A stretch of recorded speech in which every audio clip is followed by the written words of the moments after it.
तो hello friends, स्वागत है आप सभी का अपना इस YouTube channel GNV study centre में। और मैं हूं पप्पू पहाड़ी यादव। आप लोग के लिए आज भारतीय संविधान के विकास का जो संक्षिप्त इतिहास है उसको लेकर आए हैं इस वीडियो में। तो इस सब में बहुत बच्चा कन्फ्यूजन रहता है, माने उसको यादें सही से नहीं होता है। तो इसको आज हम इस वीडियो में क्लियर करेंगे। बस आपको बने रहना है इस वीडियो में लास्ट तक। और इसको हम अलग अलग टाइप में बांट करके, और जो भारतीय संविधान के विकास का संक्षिप्त इतिहास है तो इसका अलग अलग विशेषताएं, सन और इसका अधिनियम एक्ट जो भी हैं उसको अलग अलग लाए हैं। बस इसको इस वीडियो से आप लोग का जो भी कन्फ्यूजन है उसको दूर करेंगे। बस इस वीडियो को देखिएगा लास्ट तक। सबसे पहले देखिए हुआ का भारतीय संविधान का जो संक्षिप्त इतिहास है इसको हम इस वीडियो में आज देखेंगे। तो भारतीय संविधान का विकास का जो संक्षिप्त इतिहास है ये कहाँ से चालू हुआ, तो आइए इसको पहले जानते हैं।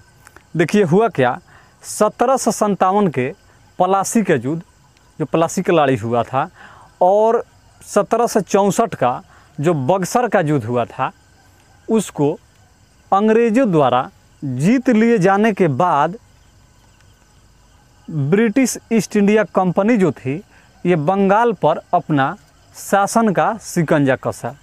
इससे हुआ क्या, जब वो लोग जीत गए, ये दोनों जो लड़ाई हुआ था पलासी का और बक्सर का, तो इन युद्धों को इन जो लड़ाई हुआ था इनको जीत लिए जाने के बाद ये लोग क्या किया कि बंगाल पर अपना शासन का शिकंजा कसा। और इसको सही माने फॉलो करने के लिए, सही ढंग से चलाने के लिए अंग्रेज लोग क्या किए कि समय समय पर कई एक्ट पारित किए जो भारतीय संविधान के विकास की सीढ़ियाँ बनी। बस यही बात है, कुछ नहीं है। समझना है कि जो अंग्रेज लोग थे वो पलासी का युद्ध 1757 और बक्सर का युद्ध 1764, इन दोनों लड़ाइयों को जीत लिए जाने के बाद ये लोग बंगाल पर ईस्ट इंडिया कंपनी द्वारा अपना शासन का शिकंजा कसा गया। और ये लोग अपने नियम को सही से फॉलो करने के लिए और सही ढंग से चलाने के लिए, अपने अनुकूल चलाने के लिए समय समय पर कई एक्ट एवं कई अधिनियम पारित किए जो भारतीय विकास का संक्षिप्त इतिहास का यहाँ से रास्ता मिला। तो आइए देखते हैं। इसमें कन्फ्यूजन बहुत रहता है और इससे सवाल भी आता है, तो क्या है एक्ट और अधिनियम जो ब्रिटिश ईस्ट इंडिया कंपनी द्वारा चालू किया गया था, और ये कब चालू किया गया था, कौन सा अधिनियम या एक्ट है, कब ये चालू किया गया था और इसकी विशेषता क्या है, इसको इस वीडियो में देखेंगे। तो सबसे पहले रेगुलेटिंग एक्ट हैं। तो रेगुलेटिंग एक्ट जो है ये 1773 ईस्वी का है। तो जो 1773 ईस्वी का रेगुलेटिंग एक्ट है तो इसकी विशेषताएं क्या हैं। सबसे तो पहले यहाँ से ये पूछ देगा कि 1773 ईस्वी में कौन सा अधिनियम या एक्ट पारित हुआ था, तो इसको याद रखना है कि रेगुलेटिंग एक्ट पारित हुआ था। याद दे देगा कि रेगुलेटिंग एक्ट किस वर्ष पारित किया गया था, तो 1773 इसका आंसर हो जाएगा। अब यहाँ से इसकी जो विशेषताएं हैं या इसका कुछ संवैधानिक प्रमुख भी हैं जो संविधान की विशेषता बताता है, इससे संबंधित वो भी हैं। लेकिन वीडियो में उतना अगर इसमें हम भरेंगे तो बाबू बहुत ज़्यादा मोटा हो जाएगा, बहुत ज़्यादा बड़ा वीडियो हो जाएगा। तो आप लोग सोचिएगा कि ये पूरा रामायण महाभारत इसमें का डाल दिए हैं। इसीलिए जो मुख्य बातें हैं उसको इस वीडियो में रखे हैं, और इसके बाद और वीडियो बनाएंगे, थोड़ा उसको विस्तार से बनाएंगे तो उसमें समझाएंगे। लेकिन ये भी क्वेश्चन के एग्ज़ाम के दृष्टि से बहुत मस्त है, और यहाँ से जो एग्ज़ाम में क्वेश्चन आता है वो यहाँ से पकड़ा जाएगा। तो देखिए 1773 का रेगुलेटिंग एक्ट का विशेषता क्या थी उसको जानते हैं। ये देखिए इसमें हुआ क्या, इस एक्ट के द्वारा बंगाल के गवर्नर जनरल को, इस एक्ट के द्वारा बंगाल के गवर्नर को बंगाल का गवर्नर जनरल पद नाम दिया गया। क्या किया गया, बंगाल के जो गवर्नर थे उनको बंगाल का गवर्नर जनरल पद नाम दे दिया गया तथा इसके तहत प्रथम गवर्नर जनरल कौन थे? तो लॉर्ड वारेन हेस्टिंग्स थे। किसके तहत? तो जो रेगुलेटिंग एक्ट पारित हुआ था 1773 ईस्वी में, इसके तहत बनने वाले प्रथम जो गवर्नर जनरल थे वो कौन थे? तो लॉर्ड वारेन हेस्टिंग्स थे। बस यहाँ से आपको याद रखना है। लॉर्ड वारेन हेस्टिंग्स थे कौन? तो ये 1773 ईस्वी के तहत बने थे, न कि भारत के पहला गवर्नर जनरल थे। बस आपको याद रखना है कि भारत का पहला गवर्नर जनरल कौन है, तो बस ये आपको नहीं मारना है कि लॉर्ड वारेन हेस्टिंग थे। बस ये कौन थे? तो रेगुलेटिंग एक्ट 1773 ईस्वी के तहत बनने वाले प्रथम गवर्नर जनरल थे। अब आइए इसकी कुछ और विशेषता हैं, वो क्या है देखते हैं। इस एक्ट के अंतर्गत कलकत्ता में 1774 ईस्वी में एक उच्चतम न्यायालय की स्थापना किया गया। देखिए यहाँ पर और एक प्रश्न बनता है, कलकत्ता उच्च न्यायालय और कलकत्ता उच्चतम न्यायालय, यहाँ पर थोड़ा समझने की बात है। ये मत आप लोग समझिएगा कि ये कलकत्ता उच्च न्यायालय की स्थापना का सन है। ये उच्चतम न्यायालय की स्थापना किया गया था 1774 में इस एक्ट के पारित होने के बाद। और ऐसे बोल देगा तो दूसरा सन होता है 1862 होता है, शायद कि 64 होता है, 1862 होगा कलकत्ता उच्च न्यायालय की स्थापना। तो इसको अलग से ध्यान में रखना है। इस अधिनियम के तहत कलकत्ता में एक 1774 ईस्वी में एक उच्चतम न्यायालय का स्थापना किया गया था। अब आइए अब देखते हैं act of settlement. Act of settlement ये 1781 ईस्वी का था। तो इसकी विशेषताएं क्या हैं इसको देखते हैं। तो इसकी विशेषताएं हैं, एक्ट ऑफ सेटलमेंट जो 1781 ईस्वी में पारित किया गया था, तो इसमें यह प्रावधान किया गया कि रेगुलेटिंग एक्ट की कमियों को दूर करने के लिए इस एक्ट का प्रावधान किया गया था। ये लोग बड़ा चालाक थे। ये लोग सोचे कि बस 2-4 गो लड़ाई जीते और पूरा भारत पर अपना साम्राज्य और अधिकार अच्छा से जमा ले और शोषण करते रहे। लेकिन हुआ का, इन्हीं लोग की नीतियों से भारत का विकास का रास्ता फूटा। तो इस जो रेगुलेटिंग एक्ट का कमी था उसको सुधारने के लिए एक्ट ऑफ सेटलमेंट, सेटलमेंट से आप लोग थोड़ा सा बुझ जाइएगा कि सेटलमेंट किसी काम को जब किया जाता है तो कोई काम गड़बड़ सड़बड़ होता है तब ही, या किसी काम को सुधारने के लिए। तो बस इसमें जो कमी थी रेगुलेटिंग एक्ट में उसको सुधारने के लिए एक्ट ऑफ सेटलमेंट बनाया गया 1781 में। तो इसका विशेषता क्या है उसको देख लेते हैं। तो रेगुलेटिंग एक्ट की कमियों को दूर करने के लिए इस एक्ट का प्रावधान किया गया। बस हो गया, इतना ही यहाँ से क्वेश्चन दे सकता है। थोड़ा सा ये मोस्ट इम्पॉर्टेंट बात है इसीलिए इसको इसमें रखे हैं। और भी कुछ विशेषताएं हैं लेकिन ये थोड़ा सा हाईलाइट है। रेगुलेटिंग एक्ट की कमियों को दूर करने के लिए कौन सा एक्ट पारित किया गया था क्वेश्चन दे सकता है। तो बस आपको ध्यान में रखना है एक्ट ऑफ सेटलमेंट। कब? तो 1781 ईस्वी। अब आइए इसके बाद ये लोग कौन सा एक्ट पारित किया था? तो पिट्स इंडिया एक्ट। तो पिट्स इंडिया एक्ट कब पारित किया गया था?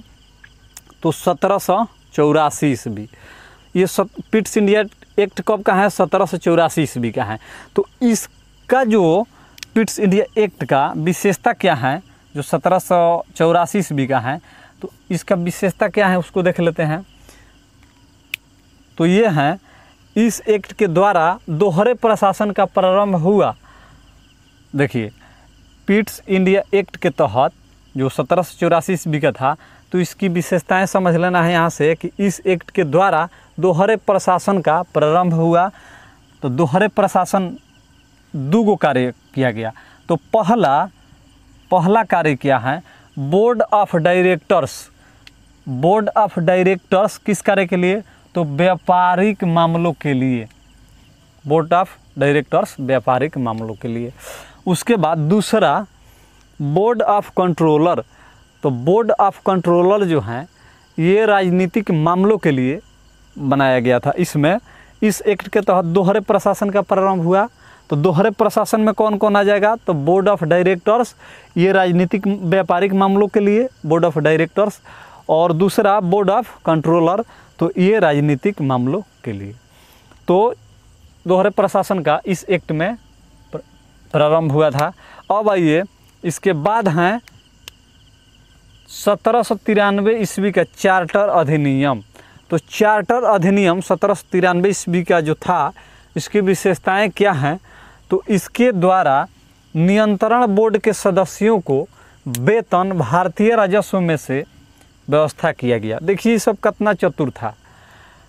ये नियंत्रण बोर्ड जो इन कार्यों के लिए नियंत्रण बोर्ड स्थापित किया था, उसमें जो सदस्य कार्यरत थे उनको ये लोग वेतन और भत्ता भारतीय राजस्व में से निकाल करके देने लगा। ये लोग कितना चालाक थे। अपना जो ये लोग सिस्टम बनाया था उसमें से उस सब का वेतन भत्ता नहीं देता था, भारतीय राजस्व में से इनका वेतन का ये लोग व्यवस्था करके देने लगा। तो ये चार्टर अधिनियम 1793 ईस्वी का है। इसके द्वारा नियंत्रण बोर्ड के सदस्यों का वेतन भारतीय राजस्व में से देने की व्यवस्था की गई थी। तो ये कौन सा अधिनियम है? ये चार्टर अधिनियम है। तो 1793 ईस्वी का चार्टर अधिनियम है, बस इसको यहाँ से याद रखना है। अब आइए देखते हैं 1813 ईस्वी का चार्टर अधिनियम। जो ये चार्टर अधिनियम 1813 में बना था, तो इसका माने देखते हैं। ये तो चार्टर अधिनियम 1793 का था। अब जो चार्टर अधिनियम 1813 ईस्वी का था, इसकी विशेषताएं क्या हैं इसको देखते हैं। तो अब इसकी विशेषताएं हैं, कंपनी के अधिकार पत्र 20 वर्षों के लिए बढ़ा दिया गया था। कंपनी के अधिकार पत्र 20 वर्षों के लिए बढ़ा दिया गया। उसके बाद कंपनी के भारत के साथ व्यापार करने के एकाधिकार को छीन लिया गया। ये लोग क्या किया इस चार्टर अधिनियम में कि कंपनी के अधिकार पत्र को 20 वर्षों के लिए बढ़ा दिया गया। कंपनी के अधिकार पत्र को 20 वर्ष की, और वो 20 वर्षों के लिए अपना अधिकार कानून फलना चिलना 9-17 बना सकती हैं। 20 वर्षों के लिए बढ़ा दिया गया। और उसके बाद दूसरा काम क्या किया 1813 का चार्टर अधिनियम में कि कंपनी के भारत के साथ व्यापार करने का एक अधिकार था, उसको छीन लिया गया। तो ये 1813 का चार्टर अधिनियम में विशेषताएं थी। अब आइए इसके बाद जो एक्ट है अधिनियम है उसको देखते हैं और समझते हैं। तो जो 1813 का जो चार्टर अधिनियम था, उसके बाद यह 1833 ईस्वी का चार्टर अधिनियम बनाया गया। तो इसके तहत इसकी जो विशेषताएं हैं इसको देख लेते हैं। तो इसकी विशेषताएं हैं कि कंपनी के एकाधिकार को समाप्त कर दिया गया और बंगाल के गवर्नर जनरल को भारत का गवर्नर जनरल कहा जाने लगा। अब आइए इसके बाद कंपनी के एकाधिकार को समाप्त कर दिया गया, बंगाल के गवर्नर जनरल को भारत का गवर्नर जनरल कहा जाने लगा। ये चार्टर अधिनियम 1833 ईस्वी का ये विशेषता है। और उसके बाद भारत में दास प्रथा को विधि के विरुद्ध घोषित कर दिया गया था। तो ये इसी चार्टर अधिनियम में घोषित किया गया था। तथा 1834 ईस्वी में लॉर्ड मैकाले की अध्यक्षता में प्रथम विधि आयोग का गठन किया गया था। तो 1833 ईस्वी का चार्टर अधिनियम है, इसके तहत 1834 में लॉर्ड मैकाले की अध्यक्षता में भारत में प्रथम विधि आयोग का गठन किया गया था। तो यहाँ से क्वेश्चन बन सकता है एग्जाम में कि कंपनी के एकाधिकार को कब समाप्त किया गया था या किस चार्टर अधिनियम में समाप्त किया गया था। तो आपको इसमें से याद रखना है कि चार्टर अधिनियम 1833 ईस्वी में कंपनी के एकाधिकार को समाप्त किया गया था। यह दे सकता है कि बंगाल के गवर्नर जनरल को भारत का गवर्नर जनरल कहा जाने लगा किस चार्टर अधिनियम के तहत। तो बस 1833 का यह दे देगा जो 1834 में लॉर्ड मैकाले के अध्यक्षता में प्रथम विधि आयोग का गठन किया गया था किस अधिनियम में। तो बस याद रखना 1833 के चार्टर अधिनियम। अब इसके बाद है चार्टर अधिनियम 1853 ईस्वी का। तो यह जो चार्टर अधिनियम है 1853 ईस्वी का, तो इस अधिनियम की विशेषताएं क्या है देख लेते हैं। इस अधिनियम के द्वारा सेवाओं में नामजदगी का सिद्धांत को समाप्त कर दिया गया। इस अधिनियम के द्वारा सेवाओं में नामजदगी का सिद्धांत समाप्त कर कंपनी के महत्वपूर्ण पद प्रतियोगी परीक्षा के द्वारा लिया जाने लगा। देखिए इसमें कुछ काम अच्छा किया गया है। जो सेवाओं में नामजदगी था कि वो अपने में से किसी न किसी को चुन करके और सेवाओं को चलाता था, तो उसको समाप्त कर दिया गया। और जो सेवाओं में सीट था विभिन्न पदों पर, उसको प्रतियोगिता के माध्यम से, प्रतियोगी परीक्षाओं के माध्यम से लिया जाने लगा। और इसके लिए मैकाले समिति का गठन 1954 ईस्वी में किया गया। अब आइए देखते हैं 1858 ईस्वी का जो भारत शासन अधिनियम है, इसकी विशेषताएं क्या है देख लेते हैं। तो 1858 ईस्वी का जो भारत शासन अधिनियम का विशेषता है उसको देख लेते हैं। तो 1858 ईस्वी का इसका जो विशेषता है उसको थोड़ा सा यहाँ पर देखिए। भारत का शासन कंपनी से लेकर ब्रिटिश क्राउन के हाथों में सौंपा गया और मुग़ल सम्राट पद को समाप्त कर दिया गया। तो यहाँ से क्वेश्चन बनता है एग्जाम में कि किस अधिनियम के या एक्ट के तहत मुग़ल सम्राट पद को, मुग़ल पद को समाप्त किया गया था। तो बस 1858 ईस्वी का भारत शासन अधिनियम के तहत समाप्त किया गया था। या भारत में मंत्री पद की व्यवस्था किस अधिनियम के तहत किया गया था, तो 1858 ईस्वी की जो भारत शासन अधिनियम है इसके तहत इसकी विशेषता व्यवस्था किया गया था, मंत्री पद की व्यवस्था। अब आइए देखते हैं भारत परिषद अधिनियम 1861 ईस्वी का। तो 1861 ईस्वी का भारत परिषद अधिनियम था। इसकी विशेषताएं क्या हैं देख लेते हैं। गवर्नर जनरल को अध्यादेश जारी करने की शक्ति पहली बार दिया गया। 1861 ईस्वी का जो भारत परिषद अधिनियम है, इसमें गवर्नर जनरल को अध्यादेश जारी करने की शक्ति पहली बार दिया गया था। अब आइए देखते हैं जो 1873 ईस्वी का अधिनियम है, तो एक अधिनियम था 1873 ईस्वी में बना था। तो ये क्या था अधिनियम, तो इसकी विशेषताएं थी कि इस एक्ट के तहत ईस्ट इंडिया कंपनी के, इस एक्ट के तहत ईस्ट इंडिया कंपनी को किसी भी समय भंग किया जा सकता है। जो ये 1873 ईस्वी का अधिनियम था, इसके तहत ईस्ट इंडिया कंपनी को किसी भी समय भंग किया जा सकता है, भंग किया जा सकता था। ये इसमें विशेषता इसका दिया गया था। अब इसके बाद कुछ और एक्ट और अधिनियम है, हम आप लोग को बता दे रहे हैं। वो बोर्ड पर अभी नहीं हम दे सकते हैं क्योंकि लाइन का बहुत ज़्यादा प्रॉब्लम अभी चल रहा है, इसलिए आप लोग को बता दे रहे हैं। जो VVI है उसको आप लोग थोड़ा सा देख लीजिए, बता दे रहे हैं। इसके बाद हैं शाही उपाधि अधिनियम जो 1876 ईस्वी का है। तो ये शाही उपाधि अधिनियम जो 1876 ईस्वी का है, तो इसकी विशेषता है 28 अप्रैल ये बनाया गया था, 28 अप्रैल 1976 को। इसके तहत महारानी विक्टोरिया को भारत का सामग्री घोषित किया गया था। किस अधिनियम के तहत, तो शाही उपाधि अधिनियम जो 1876 ईस्वी में हुआ था। तो 28 अप्रैल 1876 को महारानी विक्टोरिया को भारत का सामग्री घोषित किया गया था। ये शाही उपाधि अधिनियम है 1876 का। अब आइए भारत परिषद अधिनियम 1892 का जो विशेषताएं हैं, भारत परिषद अधिनियम 1892 का, तो इसकी विशेषताएं ये हैं कि अप्रत्यक्ष चुनाव प्रणाली की शुरुआत किया गया था। इसमें ये विशेषताएं हैं भारत परिषद अधिनियम 1892 में, अप्रत्यक्ष प्रणाली पर चुनाव शुरुआत। अब उसके बाद हैं 1919 का जो है भारत परिषद अधिनियम, जिसको मार्लो मिंटो सुधार के नाम से जाना जाता है। तो इसकी विशेषता यह है कि पहली बार मुस्लिम समुदाय के लिए पृथक प्रतिनिधित्व का उपबंध किया गया था इसमें। तो ये VVI है मार्लो मिंटो सुधार भारत परिषद अधिनियम 1909 के तहत। अब आइए भारत शासन अधिनियम 1919 जो है, तो ये इसको मांटेग्यू चेम्सफोर्ड सुधार के नाम से जाना जाता है। इसकी विशेषताएं हैं कि केंद्र में द्विसदनात्मक विधायिका की स्थापना किया गया था। अब आइए एक लास्ट में जो VVI बचा है, भारत शासन अधिनियम 1935। इसमें जो भारत शासन अधिनियम 1935 का था। इसमें 321 अनुच्छेद था और 10 अनुसूचियाँ थी। इसकी विशेषताएं ये थी, अखिल भारतीय संघ, प्रांतीय स्वायत्ता, केंद्र में द्वैध शासन की स्थापना, ये तीनों की, अखिल भारतीय संघ, प्रांतीय स्वायत्ता, केंद्र में द्वैध शासन की स्थापना, इसमें तीनों की व्यवस्था किया गया था।